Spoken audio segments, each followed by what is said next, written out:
Efesios capítulo 2, verso 10, dice el apóstol Pablo: porque somos hechura suya, creados en Cristo Jesús para buenas obras.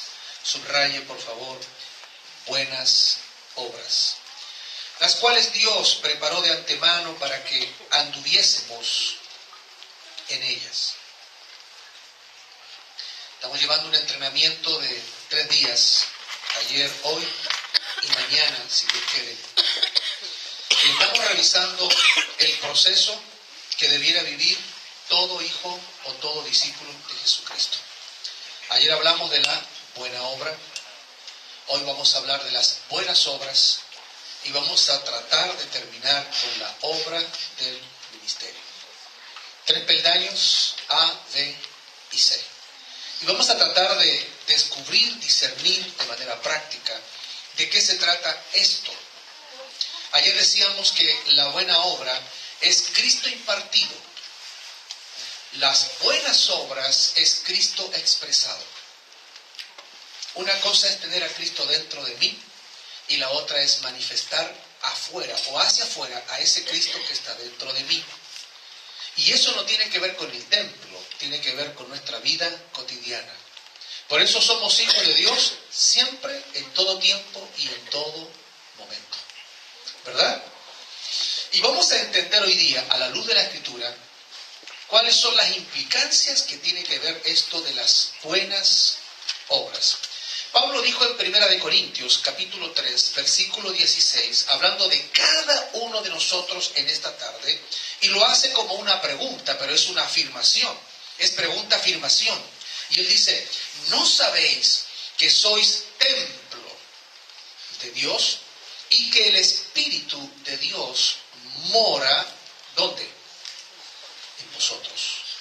Cuando dice mora es vive. Y cuando dice que vive es de lunes a domingo 7:24. Es decir, Dios está contigo todo el tiempo, en cada instante y en cada momento. ¿Verdad? Por lo tanto, cuando hablamos de esa fe, de esa confianza y de esa verdad, estamos entendiendo que Dios está contigo en la mañana, en la noche, en el problema, en la necesidad, en la enfermedad, en la salud. En todo tiempo Dios está con nosotros. Pero eso también tiene una implicancia. Y la implicancia es que así como Cristo está dentro de ti, también Él quiere manifestarse a través de ti. Por eso la iglesia en esencia es apostólica. Apostólica porque donde vayas llevas a Jesús, donde vayas llevas a Cristo, donde vayas transportas la gracia divina. O sea, no debiera ser anormal para nosotros ver un milagro, una sanidad, una respuesta, una bendición en cualquier lugar de la ciudad. El problema es que nosotros hemos limitado a Dios a un templo y hemos pensado que Dios sí está en el templo. Y más aún lo limitamos cuando pensamos que está en el templo el domingo, 2 horas cuando estamos cantando y escuchando el mensaje. Pero cuando empezamos a entender que es mucho más que eso, entonces te vas a dar cuenta que Dios se manifiesta en cualquier lugar. 4 evangelios, Mateo, Marcos, Lucas y Juan, nos hablan del ministerio de Jesucristo. 75% de los milagros de Jesús son fuera de la sinagoga. 75% de los milagros de Jesús son fuera de la sinagoga. Quiero que pienses en eso. El mensaje de Jesús y los milagros de Jesús y las señales de Jesús, ¿dónde ocurrían mayormente? Fuera del templo. ¿Dónde estaba el cojo? ¿Adentro o afuera? Afuera. Pero nosotros hemos circunscrito, hemos limitado y hemos empequeñecido a Dios y decimos: aquí está Dios, en el templo. Dios está en cualquier lugar. Lo que vamos a entender hoy día, que las buenas obras debieran ser normales en cada uno de nosotros. El punto es que vamos a tratar de discernir cómo llegar a las buenas obras. Por mucho tiempo nosotros hemos criticado a la religión popular. ¿Y qué hemos dicho de ellos? Ustedes hacen obras, obras, obras, pero parece que no tienen a Cristo. Nosotros tenemos a Cristo y no hacemos ni obras, ni obras, ni obras. Estamos al revés. ¿Se está entendiendo, no? O sea, hay algo que tenemos que replantearnos. No se olvide que conversión significa también, entre otras cosas, que Cristo sea manifestado a través de señales, prodigios y milagros, a través de ti, a través de mí y a través de cada uno de nosotros. Escucha esto, no hay buenas obras sin la buena obra. Lo voy a repetir, no hay buenas obras sin la buena obra. Salvación es el inicio de un proceso. Nosotros pensamos que con salvación ya terminamos. Salvación es el primer peldaño. Salvación es el primer nivel. Y muchos se han quedado con la salvación. Pero yo creo que vaya a Hechos, capítulo 9, versículo 6, en la conversión de Pablo, y dice, él temblando y temeroso dijo, Señor, ¿qué quieres que yo haga? Y el Señor le dijo, levántate y entra en la ciudad, y se te dirá lo que debes hacer. O sea, aquí el punto es, salvación no es todo. Salvación es un principio, salvación es un comienzo. Somos salvos, ya somos salvos. Nuestros nombres están inscritos en el libro de la vida. Si después de haber recibido a Cristo en nuestros corazones tuviéramos que partir, nos vamos con el Señor. Esa es nuestra fe y esa es nuestra confianza, ¿verdad que sí? El problema es que muchos de nosotros nos hemos quedado con la salvación y no hemos continuado con lo posterior a la salvación. Hay tres lugares que caracterizan a la humanidad: huerto, Calvario y cielo. En el huerto tenemos la creación. En la cruz o en el Calvario tenemos la redención. Y en el cielo tenemos vida eterna. ¿Cuál ha sido el concepto tradicional de la iglesia? Llegamos a la cruz, llegamos a Cristo, somos salvos, ¿y qué hacemos? Ya estamos esperando irnos con el Señor. Y no nos damos cuenta que después de la cruz, después del Calvario, ¿qué es lo que viene? Propósito. Y eso tiene que ver con responsabilidad. Eso tiene que ver con tarea. Eso tiene que ver con lo que tú y yo tenemos que hacer en el reino de Dios. Y yo quisiera ver con ustedes algunas cositas del capítulo 2, del verso 10. Pablo dice que hemos sido hechos y creados. ¿En quién? En Cristo Jesús. Esto no se trata de religión, no se trata de doctrina, no se trata de teología, se trata de un encuentro personal con Cristo. Cuando hablamos de un encuentro personal con Jesús, lo normal es que nosotros debiéramos expresarnos en buenas obras. Es lo normal. Ayer hablábamos que el primer nivel o lo primero que vamos a enfrentarnos después de la salvación es servicio. Servicio. Al Señor adorarás y a Él solo servirás. Adoración, servicio. ¿Correcto? Ok. ¿Cómo llegamos a las buenas obras? Tenga su Biblia abierta para ver unas cositas. ¿Cómo llegamos a las buenas obras? En el verso 1 dice, y Él mismo dio vida, y Él os dio vida a vosotros, cuando estabais muertos en vuestros delitos y pecados. Verso 6. Y juntamente con Él nos resucitó, y asimismo nos hizo sentar en los lugares celestiales en Cristo Jesús. Y verso 10. Porque somos hechura suya, creados en Cristo Jesús, ¿para qué? Para buenas obras, las cuales Dios preparó de antemano, ¿para qué? Anduviésemos en ellas. En el verso 1 estamos muertos. En el verso 6 estamos resucitados.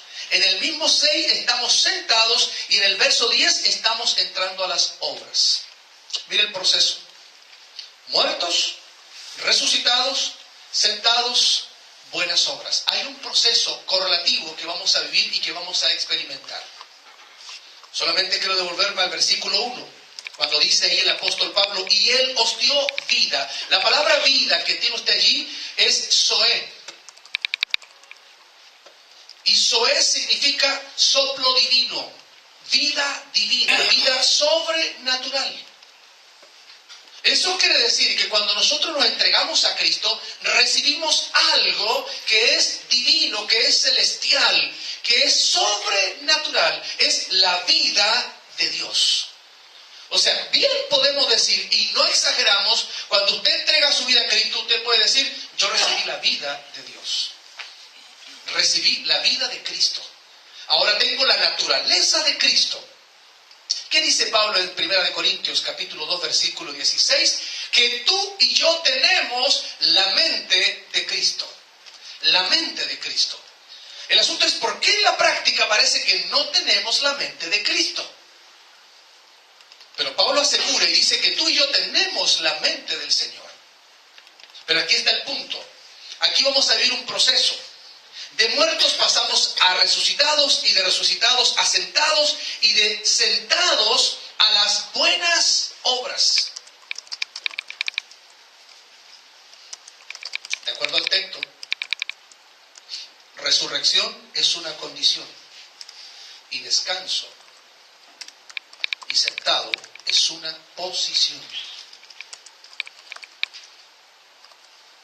Dios nos dio vida. Ahora, quiero que usted piense en esto.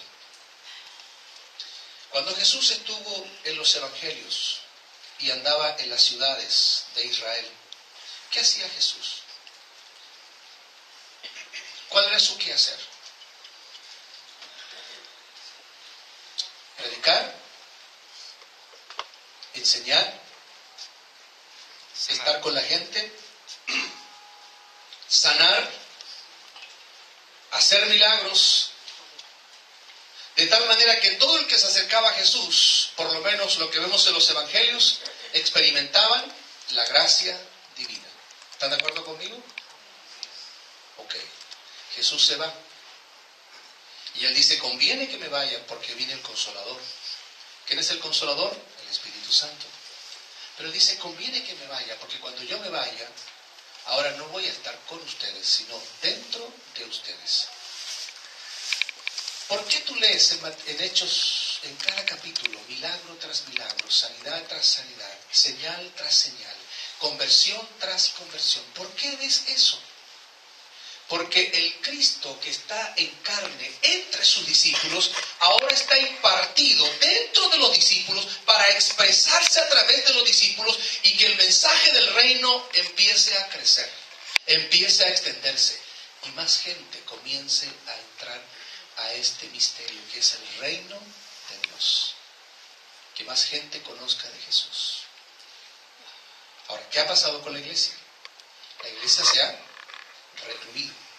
La iglesia se ha encerrado. ¿Quién es la iglesia?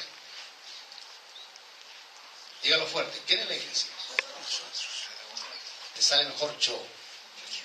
Porque nosotros es como así. Nosotros.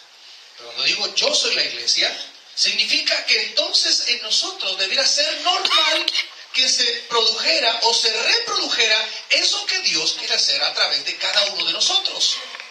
O sea, las buenas obras, escuchen esto, no debieran ser algo escaso para nosotros, debiera ser algo normal.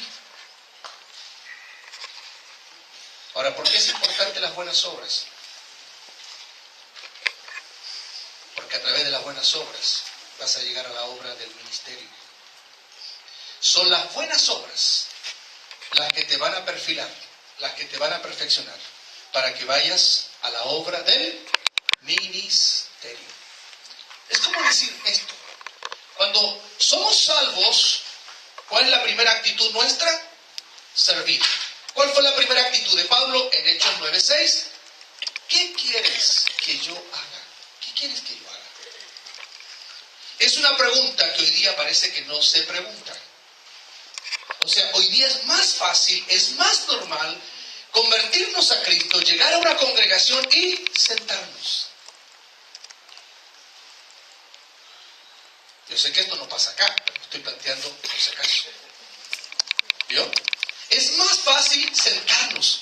Por eso tenemos mucha gente siendo receptivos, pero no siendo reproductores de las obras de Dios. manifestando las obras de Dios. Eso es reproducir a Cristo hacia otros lugares y hacia otras personas. O sea, tenemos una iglesia pasiva, una iglesia quieta, una iglesia que no se está moviendo.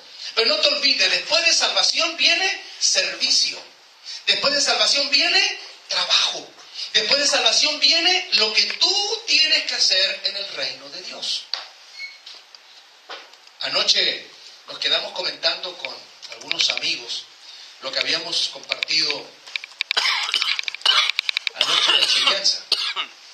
Y hablábamos cuál es el mensaje que debe predicar la iglesia.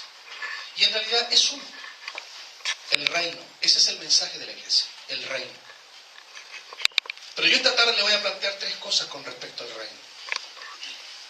La iglesia primero está para predicar el reino, para predicarlo. ¿Dónde lo vas a predicar? En todo lugar donde tú estés. Ahí vas a predicar el mensaje del reino. ¿Cómo lo vas a predicar?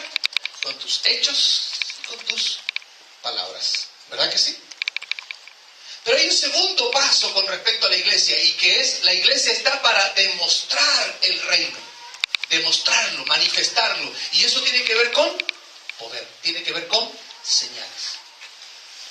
Yo me hago una pregunta permanentemente: ¿por qué la iglesia de los hechos es tan distinta a la iglesia de hoy? ¿O por qué nosotros hoy día somos tan distintos a la iglesia de hechos? O sea, yo pregunto, ¿qué le pasó a la iglesia en 2000 años? ¿Qué pasó con nosotros que perdimos la esencia, perdimos la visión, perdimos la energía, perdimos la pasión? ¿Qué le pasó a la iglesia que ya no es la misma de los inicios? Yo sé que en su mente hay muchas respuestas, muchas preguntas, y a lo mejor muchas preguntas sin respuestas. Pero quiero decirle que la iglesia está para demostrar el reino de Dios. Es decir, tú y yo estamos para demostrar el reino de Dios. Y yo te hago una pregunta: ¿cuándo fue la última vez que viste milagros de Dios? El evangelio es sobrenatural, sobrenatural. No es natural. El evangelio es sobrenatural. El evangelio es poder. El evangelio es autoridad. Lo que tú tienes adentro no es menor. Tú tienes al Cristo impartido. Cristo está dentro de ti. Si Cristo está dentro de ti, lo normal es que tú reproduzcas, yo reproduzca y todos reproduzcamos las obras de Cristo. Estamos entonces para proclamar el reino. Segundo, estamos para demostrarlo. Y tercero, estamos para extender el reino de Dios. 3 cosas: predicar, demostrar y extender. Estamos hablando de las obras y las buenas obras. Juan capítulo 16, verso 7. Lo voy a repetir, lo leímos ayer. Pero yo os digo la verdad, os conviene que yo me vaya, porque si no me fuera, el Consolador, que es el Espíritu Santo, no vendría a vosotros, mas si me fuere, os lo enviaré. Se va a Juan capítulo 14, versículo 16 al 18, y dice allí: y yo rogaré al Padre, y os dará otro Consolador, que es el Espíritu Santo. ¿Para qué? Para que esté con vosotros, ¿para cuándo? Subraye eso, para que el Espíritu Santo esté contigo para siempre. O sea, eso quiere decir que Él no se va a ir, Él va a estar, Él va a permanecer. Y para que esté con vosotros para siempre, el Espíritu de verdad, al cual el mundo no puede recibir, porque no le ve ni le conoce, pero vosotros le conocéis, porque mora en vosotros. ¿Sabe que la palabra morar es allí residencia permanente? O sea, Él va a estar allí contigo siempre. Y luego dice, y estará en vosotros. Luego dice, no os dejaré huérfanos. Y miren qué importante la última frase, vendré a vosotros. O sea, primero habla de irse, luego habla del Consolador, y luego dice, vendré a vosotros. Lo aprendíamos anoche. ¿Cuándo vino? En Pentecostés. ¿Cuándo vino hoy día contigo? Hoy en la iglesia. ¿Cuándo vino? Cuando lo recibiste en su corazón como tu Señor y Salvador. O sea, cuando la iglesia comienza a entender esto, se va a dar cuenta que tiene un potencial que no ha sacado, que no ha desarrollado. Es un Cristo que está dentro de nosotros. Es como decir, Cristo está dentro y se quiere manifestar y quiere expresarse. ¿A través de qué? A través de las buenas obras. Y las buenas obras, ¿sabe lo que es? Es el amor de Cristo dentro de nosotros. O sea, lo normal es buenas obras. Por eso en el cuerpo de Cristo se supone que no hay egoísmo. Se supone que no hay egoísmo. Yo le decía anoche a los pastores, yo creo que nos falta mucho todavía a nosotros para vivir el evangelio de la iglesia primitiva. Falta mucho. O sea, somos cristianos, amamos a Jesús, pero todavía soy primero yo, segundo yo y tercero yo. O sea, lo que le pasa al que está a mi lado no me interesa tanto. Hoy llamé a un pastor y le dije a mi mamá, yo quiero ir a ver a ese pastor, porque fue mi pastor cuando yo era niño. Y me cuenta mi madre que ese pastor, yo estuve 3 meses, casi para 4 meses, en el hospital que ya no existe, en Enrique de Formes, en Valparaíso. Ese pastor todos los días me fue a ver. ¿Qué edad tenía yo? 3 años, 3 años y medio. Que un pastor se dé el tiempo de ir a ver a un niño, no a los papás, a un niño. Yo no diezmaba, ni cantaba, ni servía, ni predicaba. Pero ese pastor fue 3 meses y medio al hospital a verme. Yo le dije, mamá, yo quiero ver a ese pastor. Quiero estar con él, quiero bendecirlo con una ofrenda y quiero seguir bendiciéndolo con ofrendas, porque no es bueno que yo simplemente diga, ok, que Dios te bendiga y ya. Tiene que haber algo más que palabras en nosotros, tiene que haber acción. A mí me interesa lo que dice la iglesia, el libro de Hechos de los Apóstoles, cuando habla de la iglesia. Nos habla de una iglesia que está en funcionamiento, que está en actitud, que está expresando algo distinto, algo diferente. Por eso cuando hablamos de buenas obras, estamos hablando ¿de qué? Del amor de Cristo que está dentro de nosotros.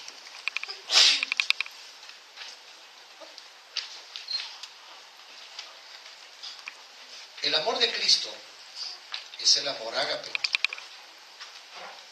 ¿Están de acuerdo conmigo? El amor de Cristo es el amor ágape. Nosotros conocemos por lo menos 3 tipos de amor. Amor eros, que es el amor visual, es el amor sexual, ¿verdad? Que tiene que ver con los sentidos. Ese es el amor eros. Normalmente así nos empezamos a casar, con el amor eros. Tú no te casas por fe, te casas por la vista, ¿verdad? Ustedes son más espirituales. ¿Ok? Después está el amor filos, que tiene que ver con el amor de emociones, sentimientos, donde nos relacionamos almáticamente con el que está a nuestro lado y somos fieles, somos amigos, son nuestros hijos, nuestros padres, etc. El amor filos. Pero ese no es el amor que tenemos que vivir en el reino de Dios. No es ni filos ni eros, es ágape. Ese es el amor, ágape. Y empecé a buscar la definición en griego de ágape. ¿Y sabes qué significa ágape? Alguien que voluntariamente con un puñal mata sus propios deseos. Es decir, me incomodo para que tú estés cómodo. No importa que yo esté mal, pero me interesa que tú estés bien. Eso es ágape. Y nosotros necesitamos empezar a funcionar en ese nivel de amor que es incomodarnos para que otros estén bien. ¿Se entiende? Ahora, las buenas obras no deben ser una complicación para nosotros. Las buenas obras tienen que ver con acciones. Nosotros hemos limitado como iglesia las buenas obras ¿a qué? A un domingo de 2 horas. Y ahí llegan nuestras buenas obras. Hemos limitado las buenas obras a cantos, escuchar mensaje y compartir un rato y reírnos y decir que nos queremos, pero nos vamos cada uno para su casa. ¿Dónde sabemos el dolor, el problema, la necesidad del que está a nuestro lado? Quiero que vaya a Efesios 1:22. Y dice Pablo, y sometió todas las cosas bajo sus pies, y lo dio por cabeza sobre todas las cosas a la iglesia, la cual es su cuerpo, la plenitud de aquel que todo lo llena en todo. Subraye, por favor, aquel que todo lo llena en todo. Aquel que todo lo llena en todo.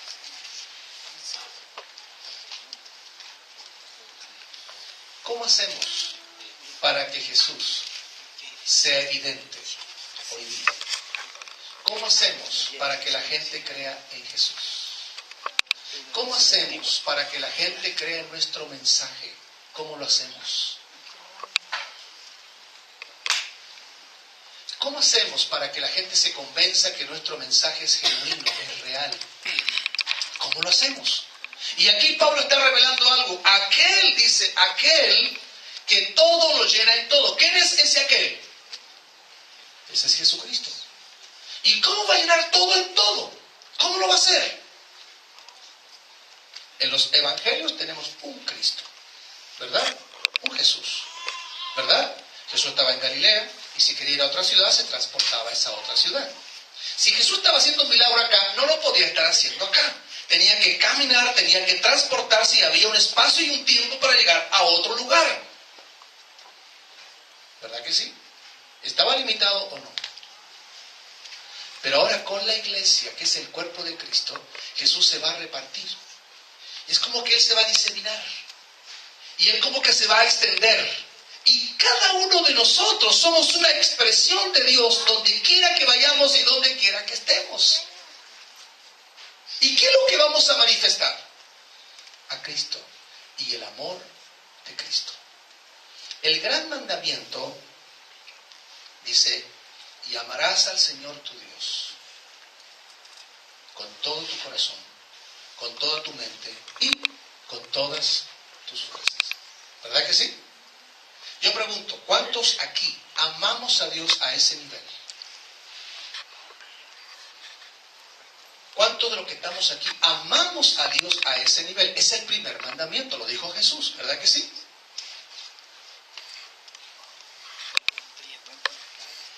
¿Quién levanta la mano? ¿Y amarás al Señor con qué? Con todas tus fuerzas. Pero ¿sabe qué? El amor en la Biblia es práctico, no es teoría, no es un buen cuento, no es un buen mensaje, no es una buena idea. En la Biblia, amor es acción. O sea, no me hable usted que ama si no acciona. No me diga que ama a alguien si no hace nada por alguien. Amor es incomodarse por otro. ¿Y sabe cómo sigue el mandamiento? Y Jesús lo dijo. ¿Y a tú? ¿A tú qué? ¿A tú? Prójimo. ¿Cómo? ¿Qué? ¿Por qué no abrazas por un segundo al que tienes a tu lado? Abrázalo por un segundo.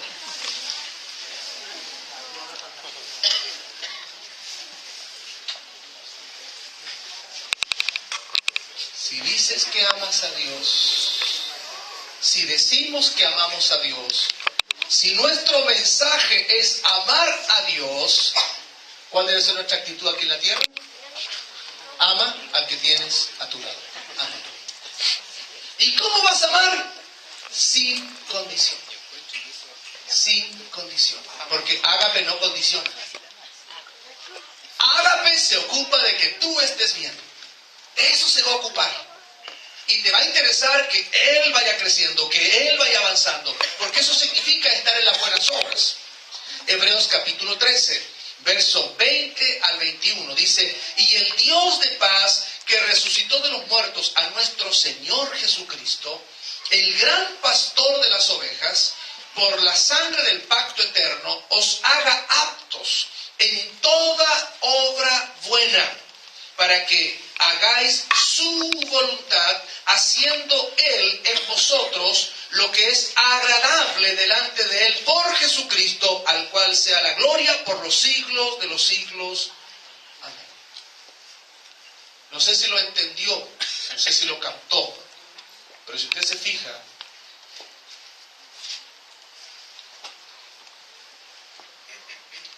Miren, os haga aptos en toda obra buena para que hagáis su voluntad. ¿Haciendo qué? Haciendo Él, no tú, haciendo Él en vosotros. ¿Me está entendiendo? O sea, las buenas obras ni siquiera las haces tú. Las hace Cristo a través de ti.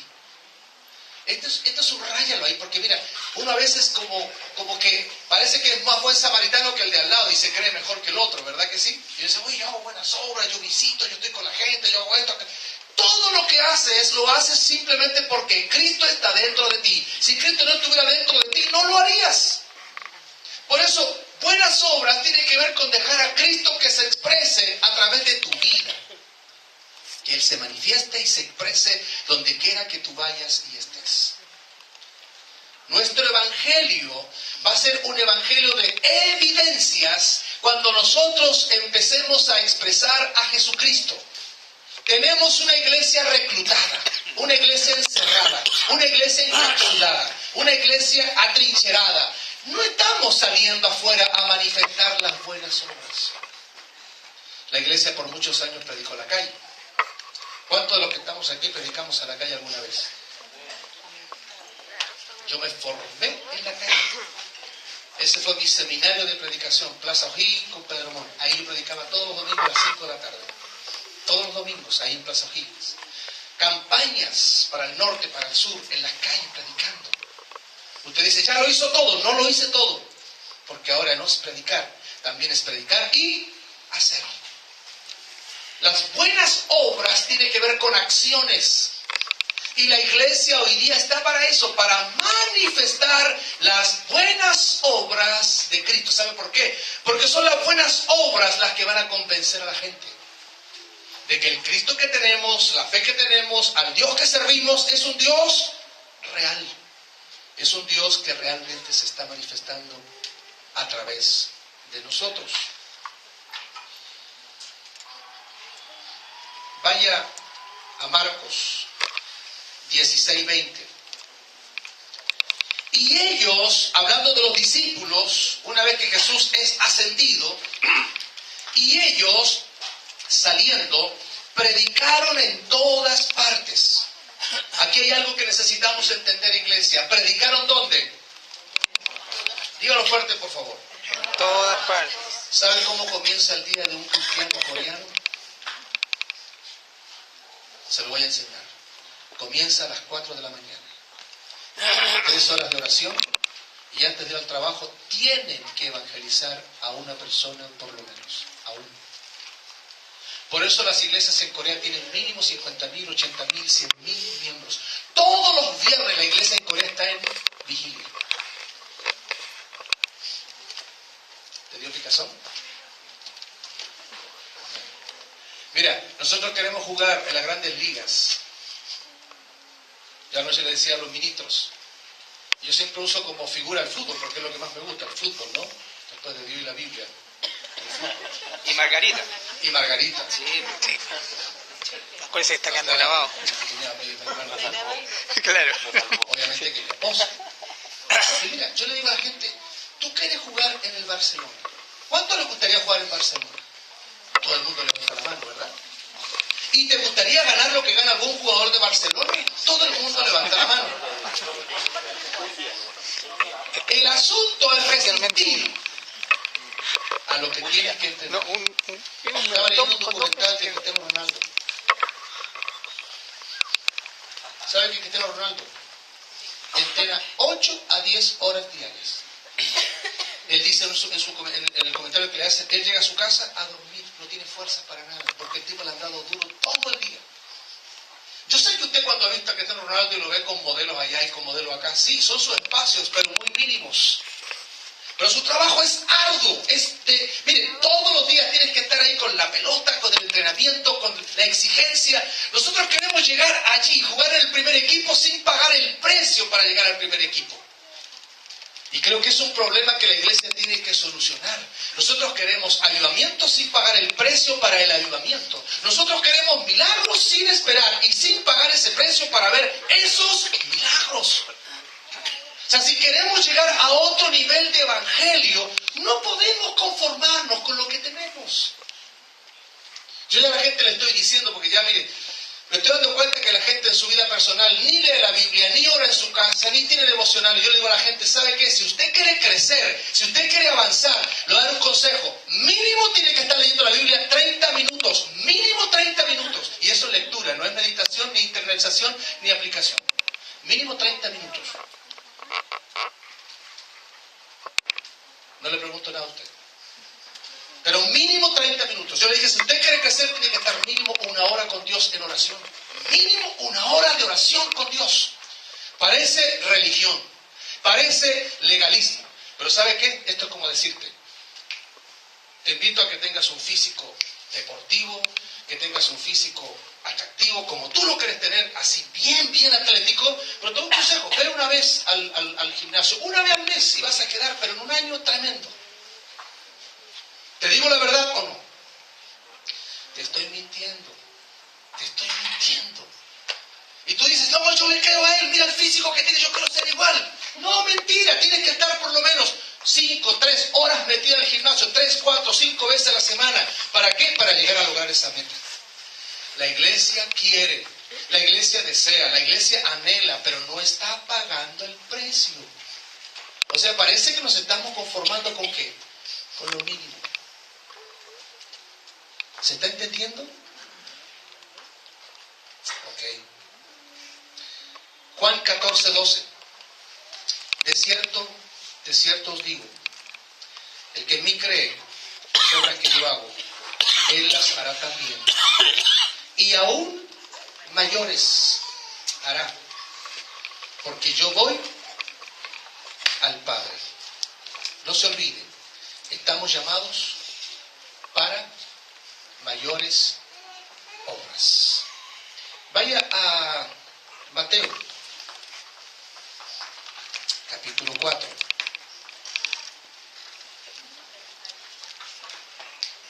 Mateo, capítulo 4.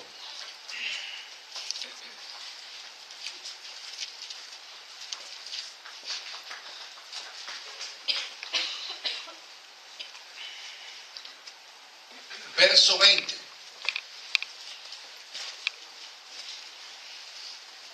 Mateo 4, verso 20. Vamos a tomar el 19 para entender el contexto completo. Y les dijo, venid en pos de mí, y os haré pescadores de hombres. Ellos entonces, dejando al instante las redes, le siguieron. El evangelio del reino es un evangelio que trae demandas. Jesucristo siempre predicó un evangelio que trae demandas. Jesús un día tenía una multitud enfrente. Yo siempre me pregunto, ¿qué habría hecho yo frente a una multitud? A lo mejor habría predicado un mensaje complaciente, un mensaje simpático, un mensaje agradable. ¿Cuál es el mensaje de hoy día que trae a la gente a las congregaciones y a los templos?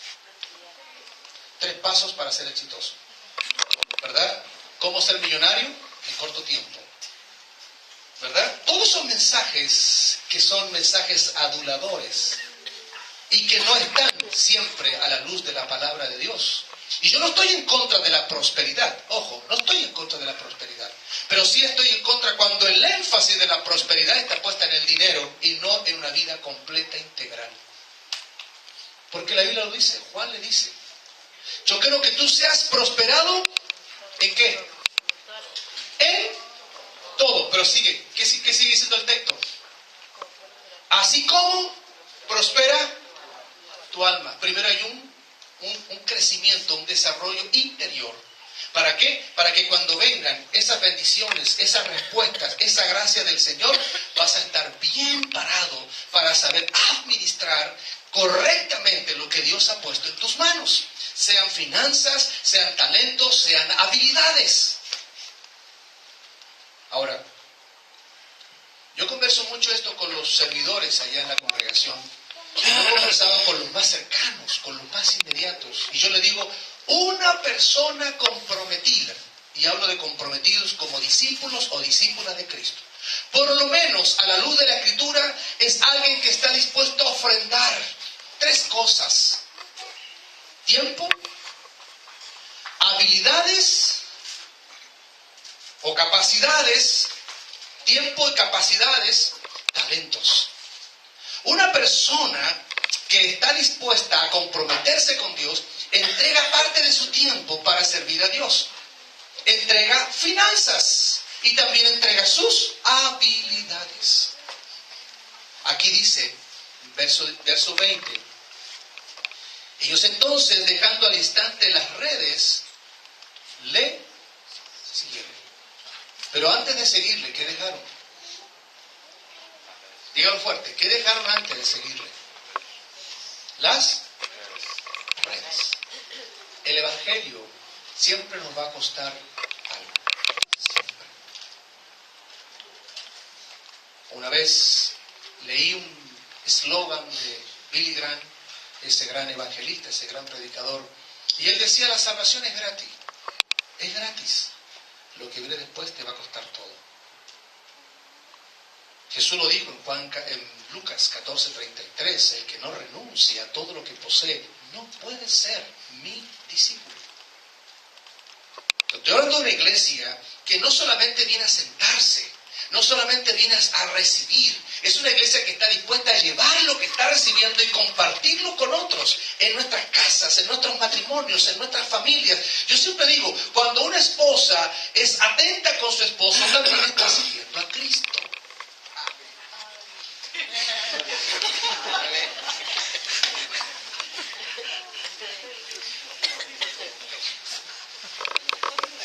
Esa me la sopló José.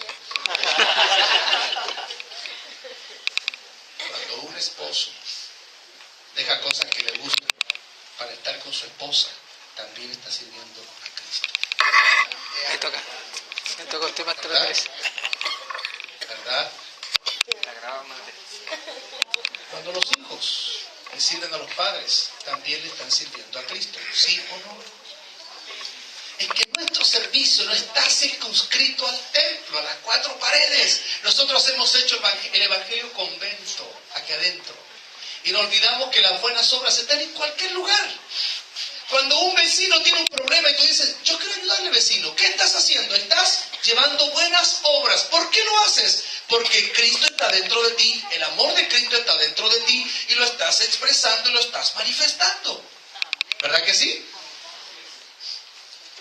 Necesitamos entender la importancia de que ahora Cristo quiere extenderse a través de cada uno de nosotros.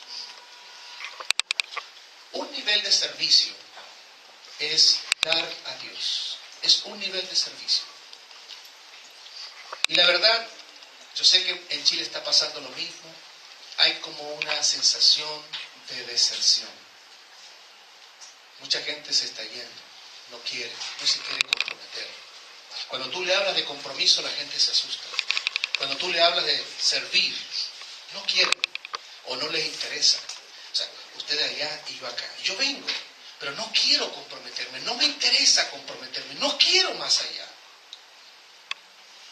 Pero quiero decirles algo también, y esto es bíblico. Quiero que vaya a Marcos. Marcos capítulo 3.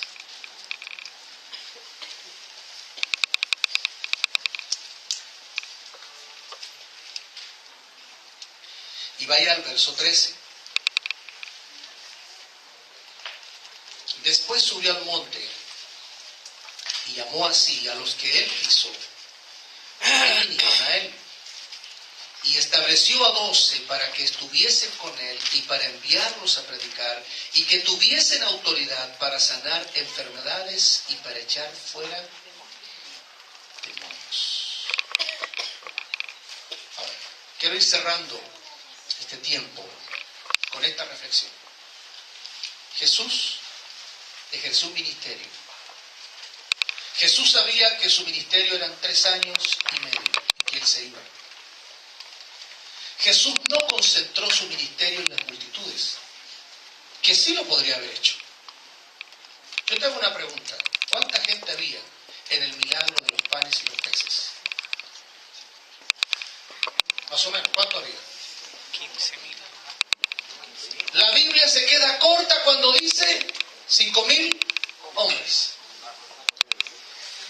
sin contar.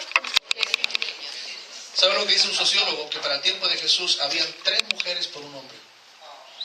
Mire qué bendición.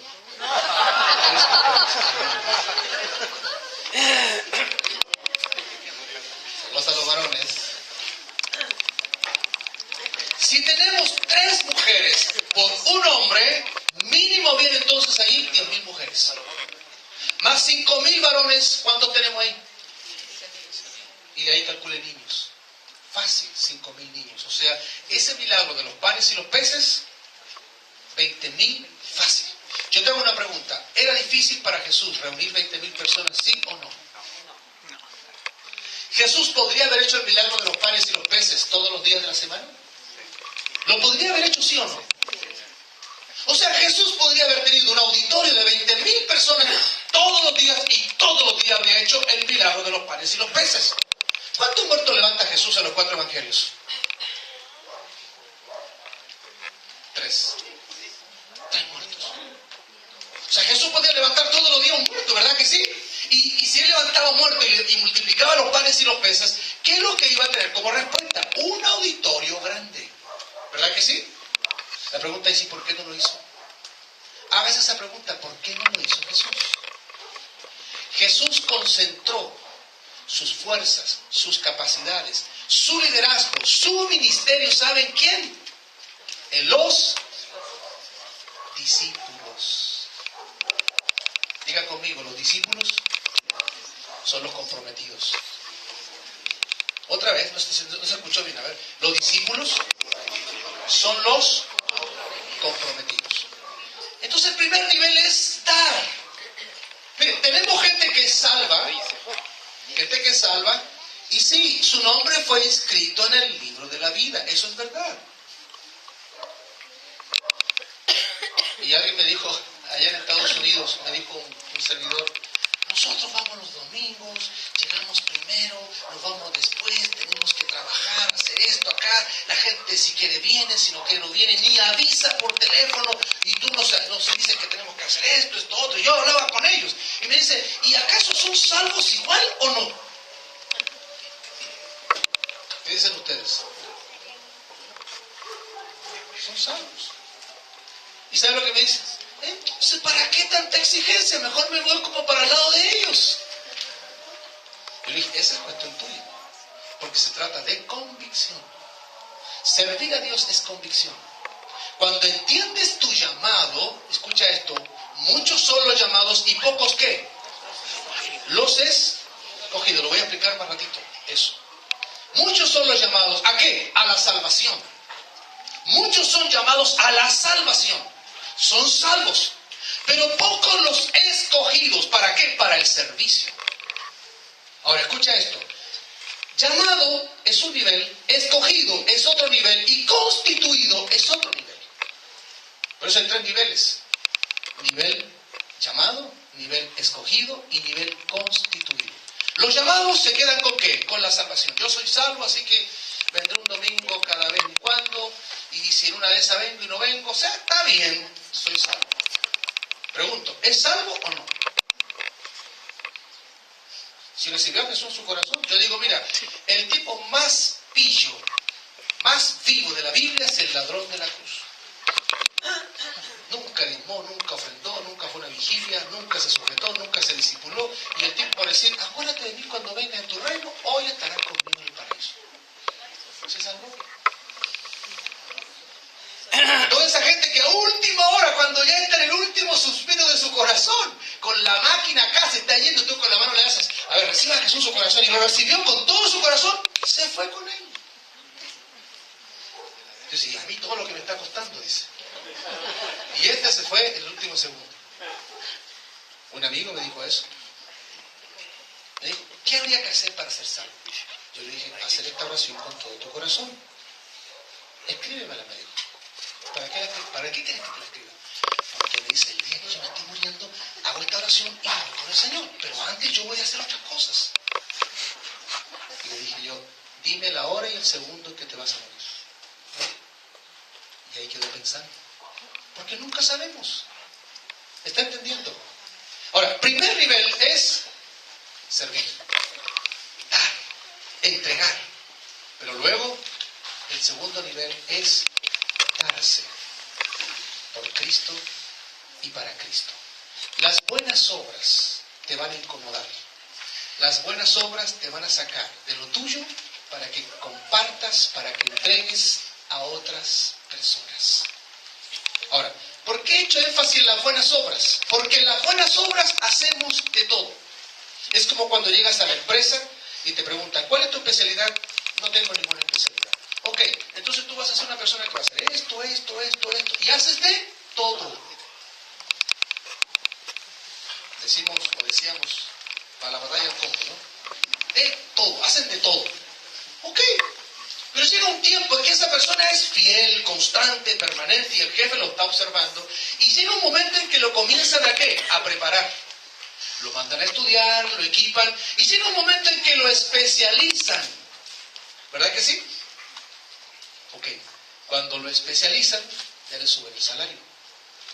Ya no gana lo mismo, porque lo especializaron. Porque ya sabe que ese es su trabajo, lo enfocaron, lo objetivizaron. Ya sabe para qué él tiene habilidad, cuál es su zona de capacidad. Por lo tanto, ahora él va a ganar más. Va a tener otro rango de autoridad. En las buenas obras hacemos de todo, pero aún no hemos sido especializados. Grábate eso. En las buenas obras hacemos de todo.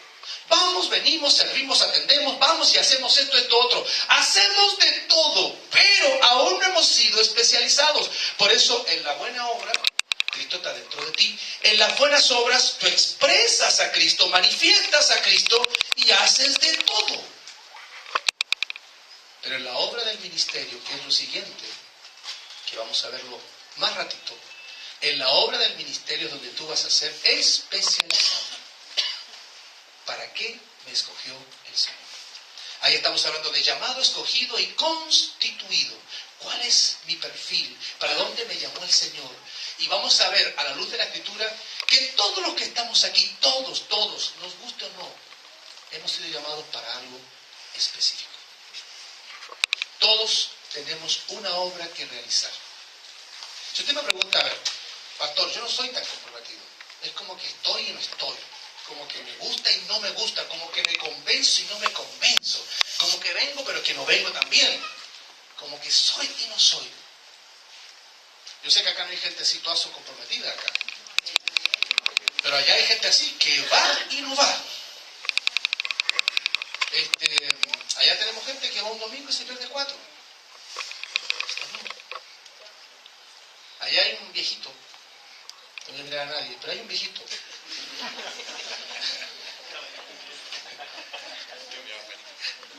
Mira, Juanito, que va a todos los grupos. Allá en cualquier lugar él va a grupos. Bernardo lo conoció. Y un día un pastor que está trabajando conmigo le dijo, oye, ¿a qué estás sujeto tú? ¿Cuál es tu congregación?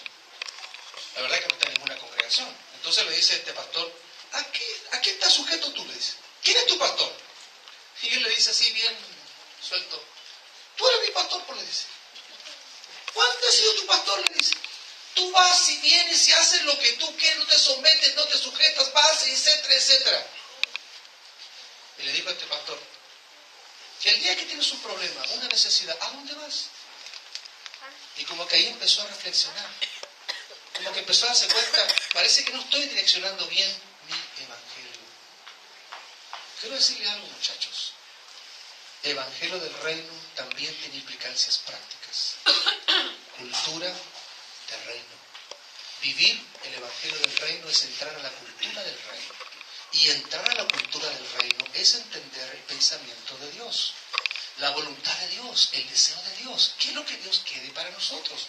Por eso hablar de esto, la obra, las buenas obras y la obra del ministerio es algo que te compete a ti y a mí. Pero igual aún así yo puedo decir me interesa y no me interesa. Pero si hay algo que debo decir, todos los que estamos aquí, que somos hijos de Dios, tenemos una obra que realizar. Y que hoy día vamos a tener que dar cuenta por esa obra del ministerio, que lo vamos a explicar en el siguiente ciclo de enseñanza.